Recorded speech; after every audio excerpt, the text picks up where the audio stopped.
গত রাত্রে থেকে তারা বিভিন্নভাবে আমার যারা এজেন্ট ছিল তাদের বাড়িয়ে বাড়িয়ে যে হামলা চালায়, হ্যামলেট বাহিনী আর হাতুড়ি বাহিনী বাইর করছে। এগুলা দিয়ে মানুষকে বাড়ায়, দরজা জানালা সব ভাঙচুর করে। অনেকেই ঘরে ছিল না, পিছন দিয়ে ভার হয়ে চলে গেছে। তাদেরকে না পায়ে তাদের আত্মীয় স্বজন মা বাবাকেও গালিগালাজ করে চলে আসে ওরা।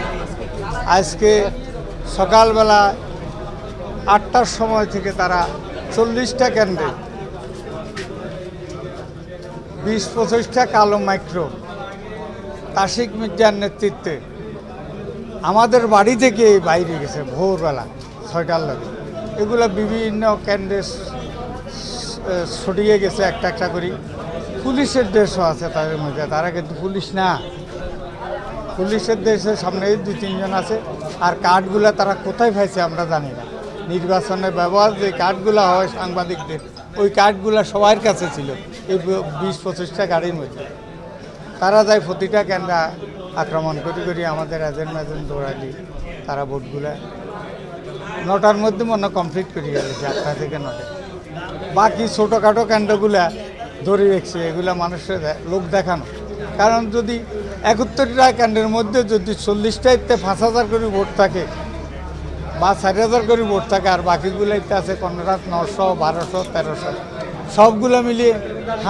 জি, আমাদের দাবি আমরা এই নির্বাচনটা বাতিল করে নতুন তফসিল ঘোষণা করে পুনর্নির্বাচনের জন্য আমরা এখানে রিটার্নিং অফিসারের কাছে আবার আসছি।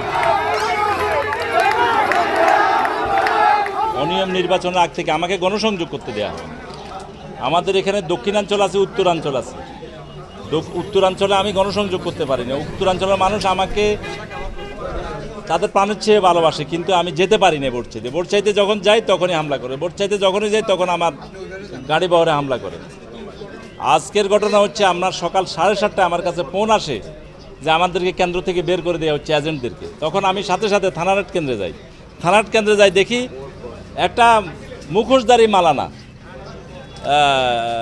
রংমালা সিনিয়র মাদ্রাসার প্রিন্সিপাল, এই অভদ্র লোক, সে নিজে মিছিল করতেছে, পিছনে বোম ফুটতেছে, আর আমার এজেন্টদেরকে বের করে খাল আছে পাশে, খালে ফেলে দিছে।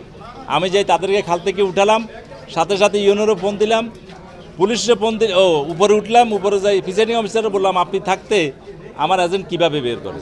কয় আমি তো উপরে ছিলাম, ওরা নিচে ছিল, আপনি এখন একটু আইনা দেন, আমি বসাই দেব। তখন আমি গেলাম, ওরা এজেন্টদেরকে আইনা, তারপর আমি অনেক কষ্টে বসালাম। বসানোর পরে আমি আরেক কেন্দ্রে গেলাম, এর পাকে তাদেরকে আবার বের করে দিল। এইভাবে প্রতিনিয়ত যখন যতটুকু সময় যাচ্ছে গড়াচ্ছে, ততটুকু প্রত্যেকটা একটা কেন্দ্রের খবর আসছে।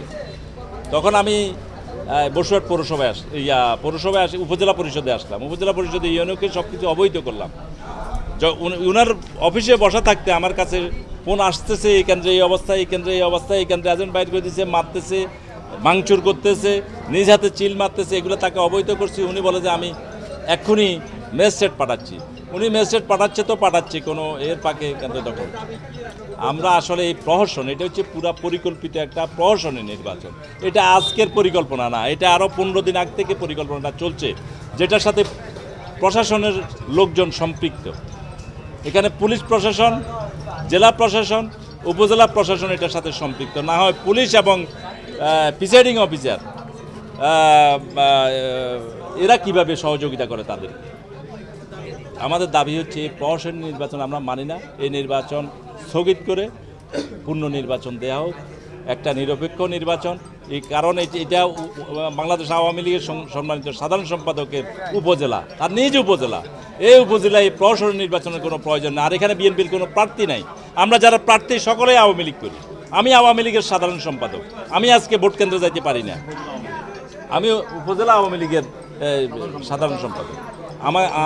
আমার আজকে জীবনের নিরাপত্তা নাই, প্রতিনিয়ত হামলা মামলার শিকার হচ্ছি।